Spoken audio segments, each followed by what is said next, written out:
Watching Coach Hayes' Huddle podcast, your choice for X's and O's and for the breakdowns you want. Connecting fans to the fundamentals of football. 5, 4, 3, 2, 1. Well, as we know, scrimmage number 2 is under the wraps, and we have beginning to hear all the different little whispers that's going on with all of our favorite college athletes at our favorite institutions playing. Of course, I'm looking at the UGA's practice days and trying to get a better understanding of what athletes we're going to be seeing that's going to show up in the red and black on Saturday, who will be contributing to this year's team, this year's squad. And to me, you look at Coach Smart's staff and you think of, the amount of blue chip kids, the high ratio in kids that are coming back, the veteranship that we have in all the different spots. A lot of people want to talk about the defense being loaded up.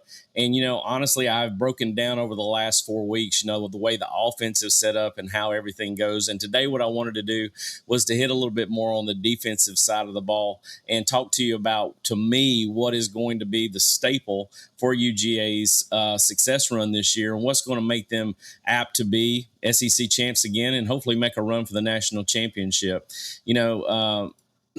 I got Michael Baker in here.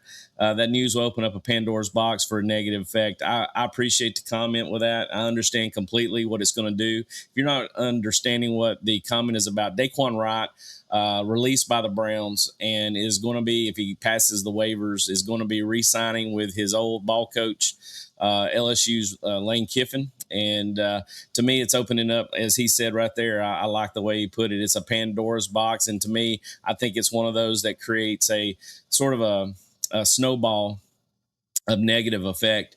And I was looking at what I was going to show you here. I was thinking you were I remember seeing your name on social media. I was at the scrimmage yesterday as KS invitees, all the Letterman back, of which I'm a 4-year Letterman. You're absolutely correct. That defense is good as advertised. Uniquely enough, that's the reason why I kind of waited to the end, Michael, and I wanted to talk about them in the end. Being a defensive coordinator as well as an offensive coordinator, I felt like the preparation of defense is so much different than what you have to prep for offensively, and it's really easy to break down the categorical places that you have at wide receiver, of course, at the offensive line, the tight end position, the running backs, and obviously talking about the quarterbacks at the end. But, uniquely enough, as you look at just sort of these little videos, courtesy of Georgia Football Twitter account, I posted this up here earlier, and there was a lot of things that you have to see when it comes to week, the first scrimmage, scrimmage 1 versus scrimmage 2. It seems to be almost like it's scripted in a way where you see in the first scrimmage, the defense dominates. The offense is playing with one hand behind their back. And just like clockwork, it seems like when you come out for scrimmage number 2, you're going to see that the offense is definitely going to outplay the defense. Not to say that the defense didn't have a time as far as much to Ryan Puglisi's chagrin. But unfortunately, when it comes to those things, every scrimmage to me, you want to go out there and see how people are going to respond. How are people going to react when things are tough? And honestly, I don't care what I hear when I hear about the defense playing well, the offense playing well. When you look at these two teams out there playing against one another, scrimmaging against one another, you would want to think that you are scrimmaging against one of the best teams in college football. So if the defense wins one day, that's great. If the offense wins one day, that's fine too. But what you want to see is the level of competition be consistent. That's what you want to see. You want to see people shine, and that's always what creates the highlights for people that are watching the actual show. But you want to make sure you understand that, hey, just because Craig Dandridge showed out today doesn't mean necessarily that he's going to be the one that lights it up all year long. It's great that you see those kinds of things, but it's also important the consistency that you want out of these guys as well. So when you're watching and hearing about the scrimmages and what's going on, the Ryan Puglisi poor day that he had the other day with the interceptions thrown, you hear about a Landon Rolden taking one to the house. You hear about a good run game. You hear Gunnar Stockton is still consistent in the pocket. You hear that, there's a lot of good things going on from Caden Prothrow to Jaden Riddell. I love the news that I hear, and that's the beautifulness of when you're excited about this New Year's team, because everybody's undefeated. Everybody hasn't played a ball game yet. There's all this just, speculation about what you think they're going to be, when realistically we got to get them out there on the field and let them see them play. and get excited about how they play so I can break some film down, by God, and have some fun with that as we go forward. But I'm glad you're with me this evening. Feel free to comment, like, subscribe. I would love for you to be a part of Coach Hayes' Huddle tonight as we begin to break down and look at the scrimmages, and we look at also the defensive side of the ball tonight as we are on the eve and the cusp of college football season. It is right here. We are 13 days away from Georgia, teeing it up between the hedges, and excited for you to be in here with me this evening as we go through the process of just trying to get a better understanding of what we have there. Look at Isaiah Kenyon going up over Ellis Robinson right there. That's a kid we can get excited about. We could put every name we want to on the starting roster for both the defense and the offense, and there's something good to say about each one of those. So, I'm going to try my best to stay under control and not get too far outside of that and go down the rabbit hole. But I appreciate you being with Coach Hayes Huddle this evening. Now, there is no doubt about it. I love watching in the practices. Everybody was wondering why there was white helmets on. Well, as you know, Coach Smart has made it public that against Western Kentucky in week 2 that they will be wearing the all-white unis with the white helmet, which is something I think is awesome. A lot of people are really having a hard time with that, but I think it's a clean outfit. I think it's a clean uniform. I think they're very excited about that. What we are excited as well is what Gunnar Stockton brings in his basically, grand finale of his year at quarterback, QB1. We know what he has the ability to do. We know his moxie. We know his leadership. We know his toughness. But has he adapted his game this year and grown it and strengthened it in places where he was weak? I think Coach Bobo is definitely going to be taking more shots with him vertically this year. And it all becomes a process of being behind an offensive line that you trust. If you remember last year, as we started the year against Marshall and Austin Peay, he was running for his life a lot because there was a lot of breakdowns because we were having to rotate people very early. Ernest Green, stiffness in his back, having to put Juan Gaston in, playing him in an alternative position that he had not really practiced very much through the spring and through the summer as well. So all of a sudden he's gone into a different position. And that changed the whole chemistry of what you saw up front. And there was a lot of breakdowns where Gunnar couldn't sit back there and be able to throw those long shots. Because I'm going to tell you this, my Bobo drew him up. He wanted some long plays, and it seemed like the one that he was always trying to get the ball to was Talon Taylor. And Talon Taylor's got to be that guy that vertically presses us this year and gets over the top of these defenses so that they can't sit 9 in the box within a 10-yard frame and be able to play, successful football. I like what I see here. People run with the bits and pieces we get passed along from someone else, but no one sees everything, and not everyone's interpretation is the same. It's only a small portion of a much larger puzzle. You said it right there. Very well said. And that's the reason why myself as a coach, because I'm out there every day with said kids, and that's the reason why I trust what Coach Smart and staff are doing with their guys. No matter what you hear, just like with Juan Gaston, we had heard all the little whispers about how well he had grown, lost some weight, was growing into his body, was really going to cement that tackle position at right tackle, being, beside probably Zakai Hilton at that right guard position. And, Coach Smart made it very clear, and he does this very well. I think about it, Clint and Daniel from the Locked On Bulldogs podcast. I love when they talk about Curbanese. When you look at Curbanese, he set the pressers basically straight with all those people in there saying, listen, he's still got to be able to be endurant. He's got to have endurance. He's got to be able to, sustain himself over 10 to 12 play drives and things like that. So, uniquely enough, if you sit there and look at everybody being excited about one gentleman, which I am too, because we saw what he did last year alongside Dontrell Glover, we get excited about that. Year 2 under his belt, he's grown, a little bit of veteranship, actually has that matrix effect, and things have slowed down for him. Coach Smart put people in their place very quickly, and you got truly, I think, a way of how Coach Smart motivates his players by putting it in the press of saying, you know what, he's not as good as you think he is, and he's still got room to improve. And he does that with a lot of our guys, especially the ones that are trying to get a lot of fluff, that are trying to pump up those egos, and he puts them down and keeps them humble. And that spirit of humility is what makes Coach Smart so great. But, when I look at the fact that Gunnar Stockton being QB1, and we look at the scrimmage notes here and all the things that are going on, the person right in front of him, who I am glad he's back at the center position there, is Drew Bobo. If I'm not mistaken, he was the only one selected, first team selection for the SEC this year. And Drew is one of those that, to me, the center position, the offensive line itself is a staple and should be the foundation of your offense. You got to have a solid line across the board that has chemistry, that works well together in tandems, and has the ability to communicate well both in pass and run situations. But Drew Bobo being back from injury, from the Les Francs injury that he had to his foot, is going to be huge this year. And I'm glad to see him being the leader that he is, stepping up in front of 14 and being able to hold that line down so that we can get those throws we're talking about vertically off. And that's what I'm saying. When you're defending Gunnar Stockton's offense, Coach Bobo, and what he wants to do, it has to make the defense better from the defensive line perspective. And we're going to be talking about that. But if you were at scrimmage 2 or heard any news about scrimmage 2, there's a big thing that's buzzing from, the consistencies of, hey, this guy did well. Hey, this guy did well. Hey, we saw good things from him. I think probably the biggest buzz we're seeing is the QB2 position, and that is who's next. Now, I know you say, well, it's Gunnar Stockton's team. You're exactly right. It's his season. But you know as well as anything else, even though he is looked at and he's under the microscope every day as QB1, one position, getting the ball every play, you still have to look at those backup positions and what they have. For the longest time, it seemed to me from tenured positions that you would look at Ryan Puglisi, Ryan Montgomery, Hezekiah Millender, and then obviously Bryson Beaver.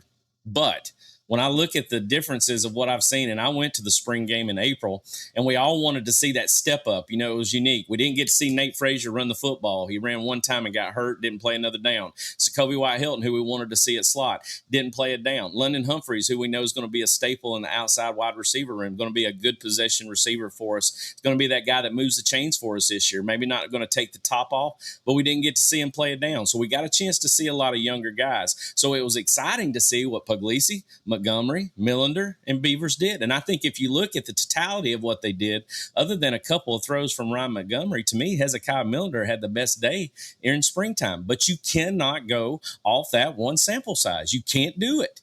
As much as I like him and I want to see him be successful because I love his body type, his frame, the way he sits in the pocket, the way he delivers the football, but that was one sample size. We're not out there every day with these guys, and we have to understand that going forward, that every day constitutes the fact of whether you're winning or losing or gaining or losing ground in the process. And unfortunately, Ryan Puglisi did not have a good day as QB2 out there against the defense. And from what I understand, he was picked off 3 different times. I think one was deflected, but, that's par for the course. It happens if you don't get the ball up. And, 3 interceptions. So it's one of those things you can move forward, but you can also lose, the ground that you have and anything that you've, created for yourself as you move forward. I really do think that it's probably neck and neck now between all of those guys that you see on my screen to be who's next. But when it comes down to it, it's got to be the guy that produces the most consistency, that can go against the ones on defense and produce and move the football. And that's the thing that we don't get a chance to see every day in practice. And even though Pug throws 3 in front of, fans, in front of, donors who are out there for the first few minutes, and then, of course, you hear a lot of that feedback, we immediately want to, gravitate to, well, he's just not ready. We've got to go to the next person. And maybe that's the case. But again, I'll be very surprised to see what Coach Smart and them do when it is QB2 time. And we may get to see that, Tennessee State, Western Kentucky right out of the gate, who truly QB2 is going to be. But right now, I mean, if you think about what you've seen in the past with Ryan Puglisi, he has had a tendency to throw it to the other team a lot. You hear about that constantly. So is it Ryan Montgomery? Is it Hezekiah Millender? So we'll just have to see as we move forward. Michael, with your comment here, appreciate you. QB2 is still not set in stone, which is a good thing.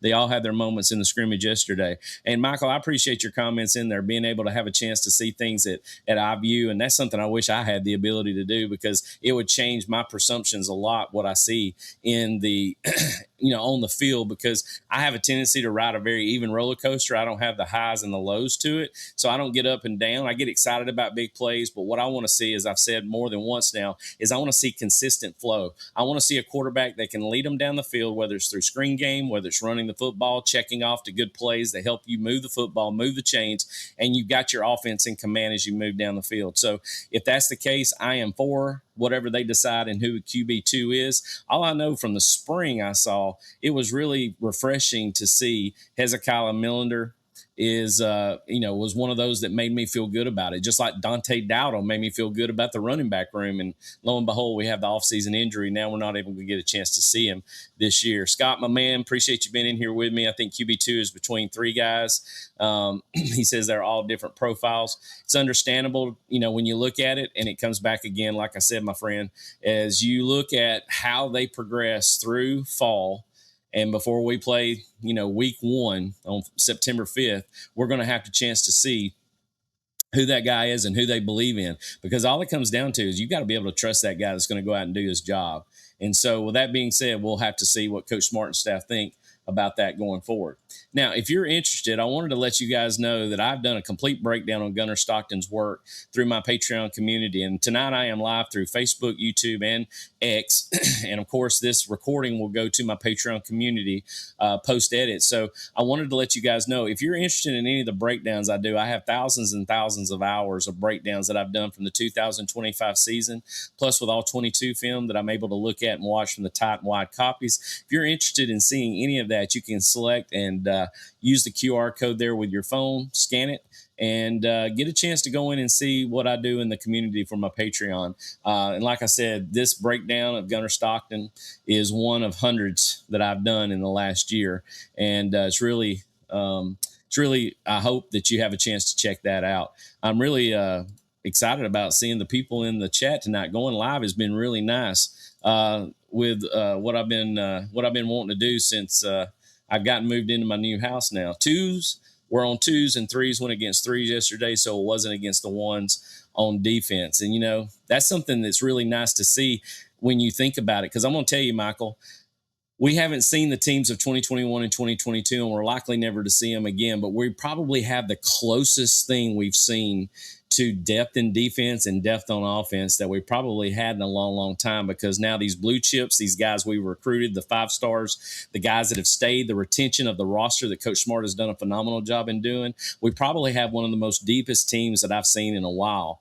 And it's really nice to see that. And I think that's what's allowing us to look at, even if he's throwing an interception against the 2s, those 2s are people like Braylon Conley out there and Jonte Gilbert, who I think had an exceptional spring, and someone that I feel like is going to back up DeMelo Jones and Ellis Robinson very well in the defensive back positions. Not alone the safety contributions that we're getting now, especially with Kyron Jones being back. I know that Jamarly Riddle and, Zion Branch and, Rayshawn Dinkins, they've all got something to say about that. But that's the beauty of having now some depth in those positions and seeing all of those athletes come together through that process. So, we got Scott here. Pug's issues have been and continue to be turnovers. You're right. And that's something you lose trust in that. If you lose trust in those kinds of things, it's hard to put them out there. And then again, as a coach, you're also, entitled with that position of, do we put him out there to see what he does? Just go ahead and let's try it and see what he does. Especially when you're looking at Western Kentucky and you're looking at Tennessee State in those first 2 ball games. Maybe he's able to pull the trigger. Maybe he's able to pull things together. I can tell you a quick story, and I know this has no relationship to anything from what, the pressures of what these guys have to deal with in D1 ball. But we had an outstanding athlete as our quarterback my second year coaching. His name was Dorian Porch. He ended up being a Division I player, went to Virginia Tech and played as a defensive back. I had him as a secondary guy. We were playing against Dalton High School his senior year, and I remember we thought about benching him at halftime because he was having a terrible game. And our head coach stepped up and said, listen, we have basically invested in this kid to be QB1, and just because he's having a bad game, we can't just yank him. He goes, that's my call. He put him in. We ended up winning the game, coming back 24 down and won the game 34-24. You see things like that right there. And that's just the calls. That sometimes it could be blind luck. It's sometimes just a gut feeling of what you have as a coach and how you believe in a kid and how you psychologically bring them along. But that's got to come down to, a business decision that they've got to make to put the right guy in the position at that time. I have zero doubt that any defense we see in the games will not be as hard to execute against than the one we have in the red and black. Well said, Michael. I do believe that as well. Now, speaking of defense, that's something we want to get to. And I appreciate you being in here with me tonight. Before we get into this grouping right here, this last segment, I want to thank everyone who's here tonight. Got a lot watching. Appreciate you being a part of the live as we begin to talk about the eve of college football coming in this Saturday. Very excited about all that we see. I sit there and think about Glenn Schumann, entering in at the same time Coach Smarty's been there. You talk about the relationship, a partnership that he has with the DC-minded, Coach Smart is his head coach. And now, as much as Coach Smart is in his ear all the time, which would drive me nuts because I know he's probably in his ear. Hey, there's got to be a trust factor that obviously Glenn Schumann has now in calling the defense and what he does. Doesn't mean Coach Smart's not in his ear, maybe cussing him out every other play, especially if the offense is rolling against that defense. But, there's things that you've got to look at from the standpoint of, what I wrote down here for their notes from last year. 2025, Glenn Schumann's defense, allowing around 16 points per game, ranked 11th nationally. Total points allowed, 246 over 14 games. That's roughly about 18 points a game. Passing yards allowed, over 3,000 total yards, about 217 per game. Rushing yards allowed, 2,613, approximately around 190 per game. And if you look at completions, about a 60% completion rate against the defense, 14 passing touchdowns to 9 interceptions. The opponent passer rating at 122. And opponent yards per play, 4.93. Now, I'm not a genius when it comes to this, and I was a DC for 6 years, but it seems to me you definitely want that average yard per play to be below 3. Because obviously, if you got 3, 3, and 3, you don't have a first down. So, I know Glenn Schumann wants to improve. I know we dealt with injury last year. We didn't have necessarily a premier pass rusher. Our sacks were down. We did create more havoc than I thought we tended to put on when we watched film. But again, it was still one of those things where I felt like we just did not get to the quarterback with our defensive line. We had to simulate pressure, bring linebackers, and in a 3-4 defense, you can do that. But it would be really nice if one of those three step up this year, whoever they may be and whoever the rotation may be, can step up and get to the quarterback more without having to bring a fourth person that is a linebacker so that you can keep them at second level to play defense at that position. But Glenn Schumann, obviously, I trust what he does. Every time there's going to be talks about coaches leaving, he's probably the first one on the list. I know North Carolina right now, I heard that the other day again. I'm sure they probably want to take him right now, considering the debacle they've got going on with the Tar Heel Nation. But still, nonetheless, Glenn Schumann, the defensive coordinator for the Georgia Bulldogs, seeing what finally we would love to see, and that is to get back to what makes you a championship football team, and that is your defensive unit. And that's something I love to say. It's not just about the D-line. It's not at the linebacker level. It's not at the secondary. It is a defensive unit. And, Scott, before I head on, I'm going to get yours right here. Have to be better on first down for both sides, and the pass defense should be drastically improved. I agree with you on that without a doubt. First down, I always want you playing even with the chain or behind the chain. Any defense that's smart would love to do that with that situation. So, when I pull these guys up right here, I know a lot of you are probably going to say, hey, we got a lot of other guys that are probably going to contribute this year. But, guys, this is only going to be about a 45-minute show. So I've got to talk and stay specifically to one thing. But I am going to mention some other people as we go. Mike, I'm going to go ahead and pull this up right here. One thing that I've noticed since CGS has been with us is he puts the correct players in position to make plays. Very well said. Okay. When you are a 3-4 defense, typically your front guys, your 0 and your 4 eyes, or wherever they rotate, depending on if the jack comes up and you go really to a 4-2-5 and you've got a fourth man on the line of scrimmage. It's a gap controlled defense that's meant to make people stir you in the right direction where you don't get defeated in your gap and you move somebody to a play where people are flowing freely to the football. And typically that's your linebacker play. If you think about the Quay Walker, Nakobe Dean, the Channing Tindall years, Jordan Davis and Jalen Carter and Devontae White, and even Trayvon Walker, they all ate up a lot of people and allowed our linebackers to hunt. But the one thing that you saw differently in that defense is those defensive linemen also were able to get off blocks and make plays too. And that's what made that front 7 so special, or really front 6, honestly, so special. And I think that's where we're returning to. So when you look at the front, we can look at all the different people that we have. To me, it starts with 2 defensive linemen that I want to see truly hunt this year. Man, is it just like with Drew Bobo on offense? Isn't it nice to say that Gabe Harris is back? I really think that Gabe Harris being back is not only going to increase the morale of what you do on the defensive line, but it just adds a more talented edge rusher from the weak side opposite of the jack, period. Jalen Carter, of course, the lookalike that everybody wants to, with Elijah Griffin, they talk about him playing like Jalen Carter. He's not Jalen Carter, but I'm going to tell you what, he is a special talent playing that he does rotate down into the nose, but he typically plays that 4-eye opposite right beside the jack, typically in the 4-man front.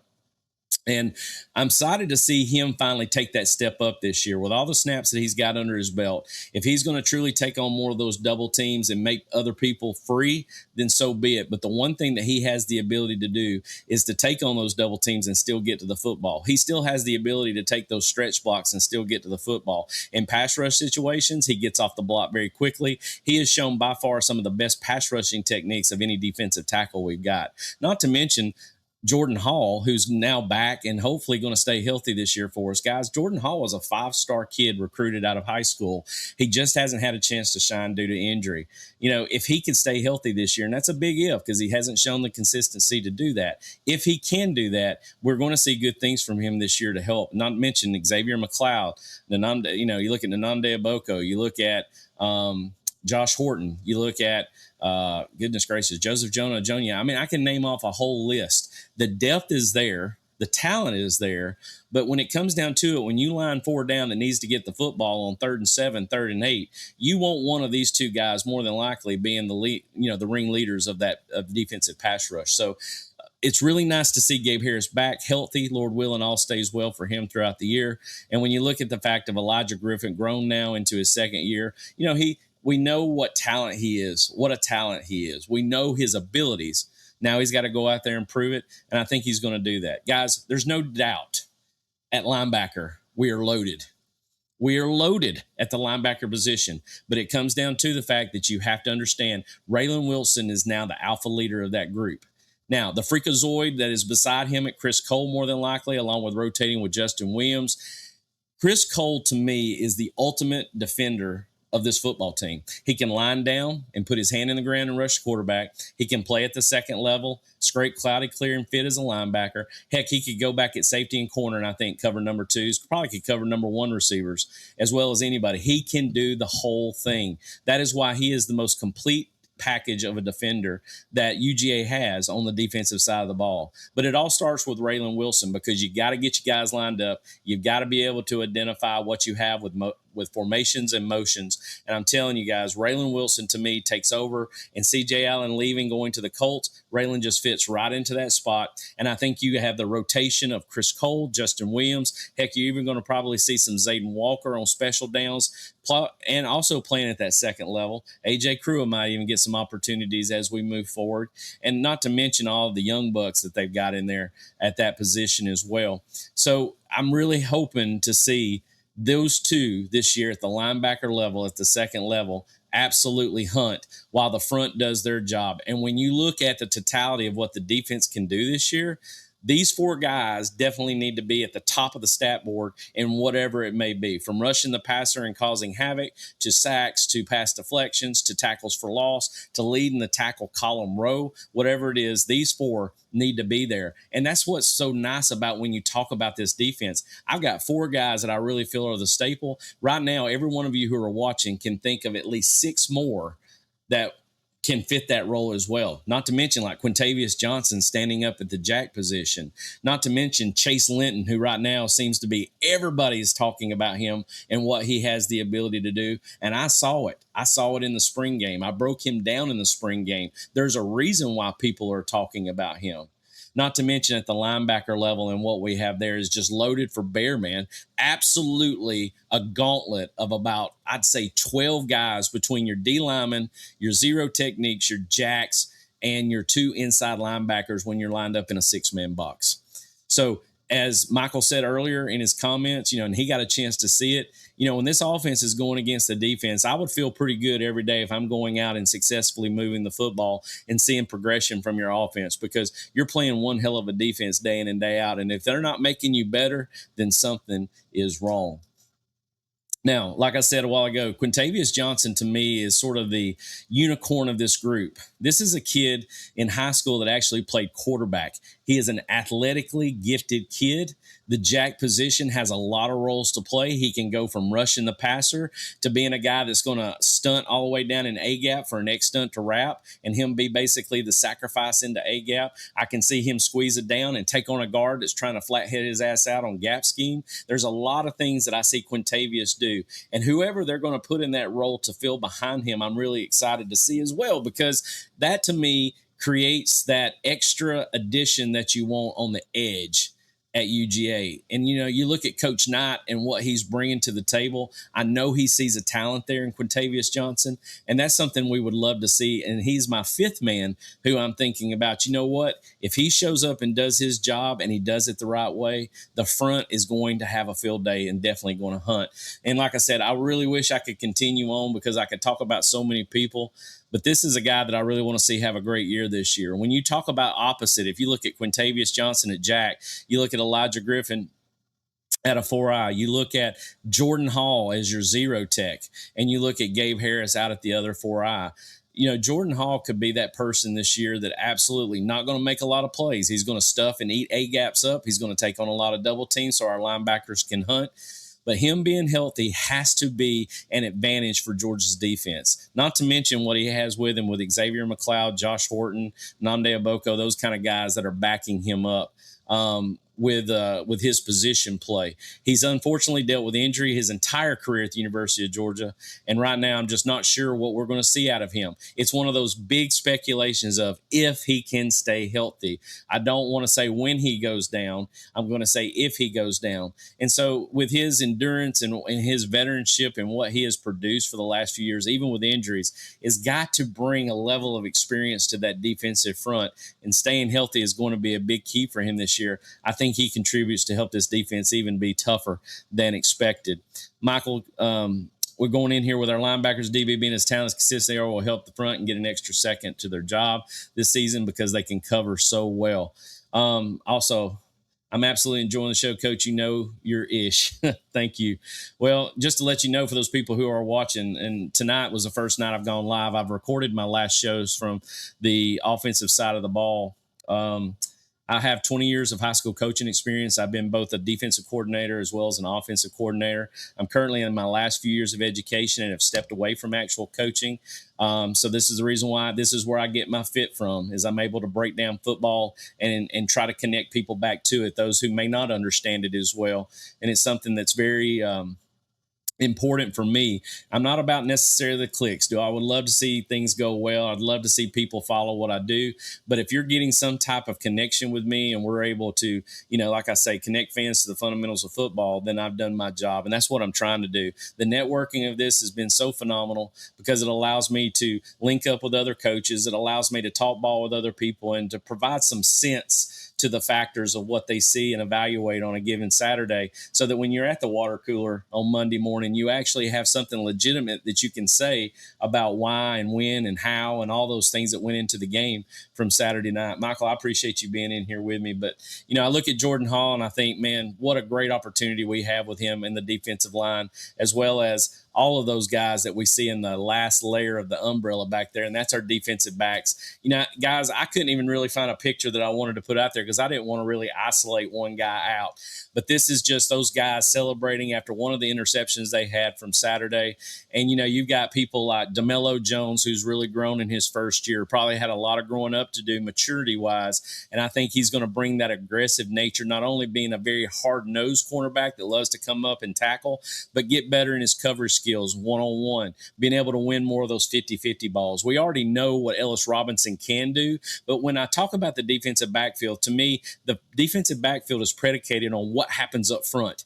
You would be amazed when you got guys when you get quarterbacks out of their spots after 2.5 seconds when they would love to sit back there for 4, it makes the defensive back jobs a hell of a lot easier. And when you've got all-stars back there covering these guys and you get them out of their spot in 2.5 seconds, it all of a sudden makes these guys look like lockdowns. So DeMello and obviously Ellis Robinson, you love what you're going to see from them at the DB position. But what's very exciting to see is what I saw in the spring and what I've continued to hear in the offseason through whispers. Braylon Conley, the kid from USC, the transfer portal kid from USC, I broke him down in the spring. He had an excellent spring game. He had enough reps on film that I was able to watch to say, you know what, this kid's going to contribute this year. And I'll be damned if we didn't watch and hear over the summer and now into the fall. Braylon Conley is beginning to make people believe.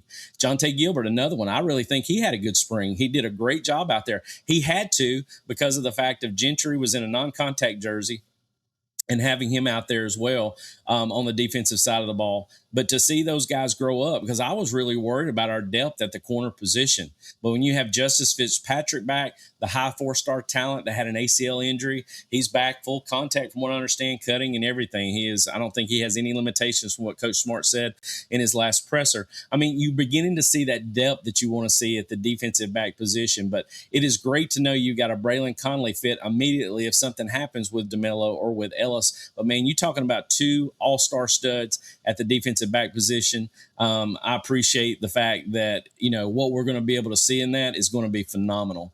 But with that being said, you look on the inside of the safety position. Right now, as you know, Georgia employs a 5 defensive back umbrella because that extra outside linebacker that typically in a 3-4 defense, he's constantly in pass mode. They use him as an outside linebacker. They can walk him up. He can play the the offensive line. He can be able to come up and actually stop the run, but he is made to be able to cover a number 2 receiver. He is made to be able to rotate with the other safeties to basically run any cover scheme that you want to. Tyke Smith made a living of that, being able to come from pressure from second and third level when we drop zone blitz and they bring him. But, when you look at Khalil Barnes and the guy that they brought from Clemson, I think he's really going to be a great fit at that star position. And I'm telling you right now, with Kyron Jones coming back, there's been whispers every week about his play. But it ought to be. I mean, you're talking about a success story of someone who was injured and realistically missed his entire half of his last year of playing. And now having the opportunity to come back and play, I think it's a phenomenal story for Kyron Jones if he ends up taking that position. Now, what's nice about that is you got Rayshawn Dinkins. You got a phenomenal kid from the Warner Robins High School. There's about 3 or 4 from that high school on the football team right now. I know Isaiah Gibson up front is also one of those. And then Isaiah Canyon, who they got from Georgia Tech, is one of them as well. And then you got Jamarly Riddle, the kid they got from Eastern Carolina out of the transfer portal. I think they've got something to say about that strong safety position. So I would say right now, opposite of Kyron Jones, KJ Bolden, shoulder to shoulder, that other strong safety position, honestly, I don't know if Travaris Robinson has even made a decision yet on who the starter is. I continue to hear good things at the safety position. Every scrimmage, every practice, all these little whispers, Kyron Jones, Jamarly Riddle, Rayshawn Dinkins, fighting it out for that strong safety position to kind of encapsulate what this starting 11 is going to be. So if you really want to know, and Michael, I appreciate you being in here with me tonight, man. It's been awesome to have you along with me. I love the comments while I'm talking, to have the opportunity to answer those people as they're in here. And, really nice to see you being a part of Coach Hayes Huddle tonight. If I look at across the board, now, we rotate about, 12 to, I'd say, anywhere from 11. See, we probably rotate anywhere from 15 to 19 guys at the defensive line and linebacker position, whether it's situational, whether it's first down, whatever it may be. But to me, the starters are going to be across the board. You're going to have Quintavious, obviously, at the jack. He's going to be your outside linebacker. Khalil Barnes will be your other outside linebacker playing the nickel position. You'll have at your 4-eye, you'll have Elijah Griffin. You'll have Jordan Hall at the nose at 0. And you'll have Gabe Harris opposite him at the 4-eye at the other side. I think you're definitely going to have Chris Cole and Raylan Wilson as your Mike and your money. All right.